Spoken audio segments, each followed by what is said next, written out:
ប្តីខ្ញុំជ្រុលចង្កូតហើយអូនណាយកុំបាញ់ដោយសារតែស្រឡាញ់រឿងរាប់អានបងទុកមួយដុំបងថ្លៃពួកម៉ាមានអីមិនល្អទៅមុំរឿងស្ដែងទីបងសុំចិត្តណាប្រពន្ធជួបបងអាប់ប្តីខ្ញុំអន់លេងសងធ្វើដូចមែនទេបងឯងអៀនមែនអូនសួរត្រង់ចុងប្រងថ្លៃអ្នកណាមិនខ្មាំងបើអូនចំអន់មករាល់ថ្ងៃទៅខ្មាស់ទៅអៀនធ្វើអីបើយើងកូនបីទៅហើយនឹងមើលទៅអីបង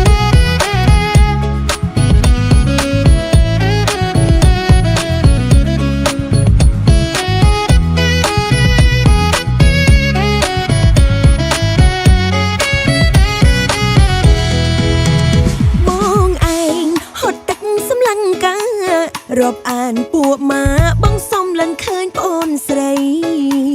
ពីមុនហៅខ្លាឥឡូវដល់ហៅបងថ្លៃពីមុនហៅខ្ញុំប្អូនស្រី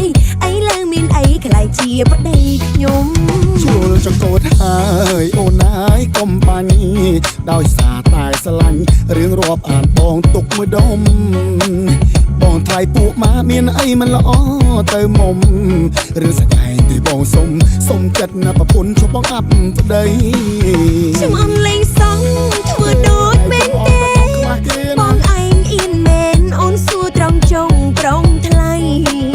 អ្នកណាមិនខ្មាំងបើអូនចំអន់មករាល់ថ្ងៃទៅខ្មាស់ទៅអៀនធ្វើអីបើយើងកូនបីទៅហើយនឹងមើលទៅអីបង